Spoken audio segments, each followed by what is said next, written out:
Bueno, está Salvador Vitelli en línea. Sí, Salvador, qué placer saludarte. ¿Cómo estás? ¿Qué decís? Bienvenido. Buenas tardes. ¿Cómo les va? Buenas tardes, gracias por la invitación. Faltaba más. Leí algunos tuits tuyos ayer y me impactaba el nivel de intervención con el que el gobierno efectivamente está jugando en los mercados. En particular respecto a que ayer estimaste una posición vendedora del Banco Central en futuros de 7.100 millones de dólares, que es la mayor desde agosto del 2022, post-Guzmán. Y vos decís, y con esto incluso el Banco Central habría ganado 130.000 millones de pesos. ¿No lo contás? Claro, a ver, en estos días, sobre todo cuando comenzó octubre, el Banco Central comenzó a intervenir en futuros. ¿Qué significa esto? Bueno, comenzar a vender generalmente contratos. ¿Por qué? Para bajar un poco las expectativas devaluatorias, sobre todo porque el mercado futuro juega como expectativas devaluatorias en este caso, por el hecho de tener un tipo de cambio fijo. Entonces, el Banco Central interviene para bajar un poco estas expectativas y a medida de que son mayores estas expectativas de que va a haber una devaluación, empieza a crecer y al Banco Central esto no le conviene porque le comienza a mermar la liquidación del agro, etc. Entonces comienza a vender futuros y a partir de allí eso se usa como una suerte de termómetro para ver cómo está el mercado y qué tanta intervención está haciendo el Banco Central. Tengamos en cuenta que es un monto sideral para estar abierto en posiciones, pero bueno, sin embargo, esto era sobre todo teniendo en cuenta la expectativa que había el viernes. Ahora el lunes esas expectativas parece que se mitigaron, sobre todo a los contratos que son más cortitos. Entonces eso hace de que el Banco Central tenga una ganancia. Para explicarlo sencillo, el Banco Central vende futuros y cuando el dólar oficial no se devalúa como espera el mercado, el Banco Central gana. Así que es un termómetro eso básicamente y es un nivel muy interesante a seguir de cerca de los próximos meses. Salvador, ayer Sergio Massa anunció lo que acá le decimos el dólar balotage, ¿no? Porque tiene vigencia hasta el 17 de noviembre, que es un dólar para los exportadores de 70-30, parte en contado se liquida el contado con liquidación, la otra parte al mercado único libre de cambios, al dólar oficial.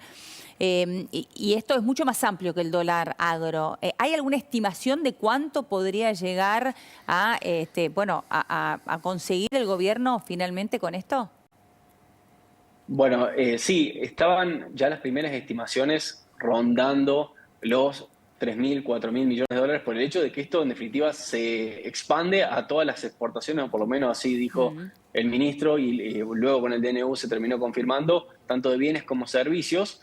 Aún hay algunas complicaciones con la letra chica del DNU, por ende es difícil ahora estimar de que todo se esté volcando de manera rápida. Lo que sí vamos a pensar en que, por ejemplo, soja, pymes, automotor, etcétera, que ya tenía un dólar diferencial, no vamos a ver un incremento en las liquidaciones tan abultado porque en definitiva mejora muy poco el tipo de cambio, pero sí de aquellos sectores exportadores que no tenían un tipo de cambio diferencial como lo es el maíz, por ejemplo, que hoy sufrió una suba en la cotización bastante fuerte. Pero bueno, esto es un desdoblamiento ya explícito, darle un tipo de cambio diferencial a todas las exportaciones. Las importaciones te quedan un tipo de cambio más bajo, por lo que es esperable de que se abarroten allí importadores y que además haya mayores restricciones para acceder a ese dólar y por ende tengamos mayor presión sobre el dólar oficial, que ya de por sí se encuentra atrasado. Salvador, ¿cuánto pudo haber jugado en el mercado el gobierno en este mes de octubre? ¿Y cómo ves la perspectiva para las próximas semanas? Quiero decir, hoy está bajando muy fuerte, entre 6 y 8% los dólares adicionales, contado con liquidación, el dólar MEP. Se habla de una intervención de 100 millones de dólares, más o menos por algunas fuentes que fui hablando de la Citi, entre las cuales muchas veces estás vos, en este caso no, por eso te lo pregunto al aire. ¿Estás viendo una fuerte operación del Central para bajar esos dólares, para fijar expectativas un poco más abajo, antes de ir a renegociar con la cadena agroalimentaria los acuerdos nuevos de precios para noviembre en góndola?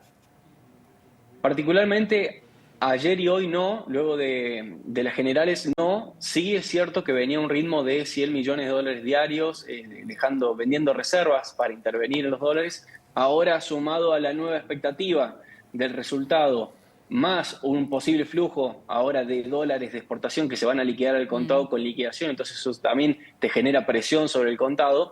Va a hacer que por lo menos estos primeros días intervenga menos. Incluso ayer la estimación que tengo rondaba los 23 millones. Entonces El día previo a las elecciones estaba en 100 millones, ahora en 20, bajó drásticamente y estimo que hoy también va a llegar con poca intervención. Probablemente esto vaya a crecer a medida que nos acerquemos al balotaje, pero por lo pronto viene de esta manera y además con ese 30% que liquidan al contado con liquidación, te va a aumentar la oferta de dólares y probablemente no necesites intervenir tanto, o por lo menos ya el central en el contado con liquidación no venía interviniendo. Salvador, muchas gracias por este tiempo. Gracias a ustedes por la invitación. Buenas tardes. Hasta luego. Buenas tardes. Enorme abrazo. No se sabe si el 20 va a ser feriado o no. Todavía no se sabe. No. Bueno.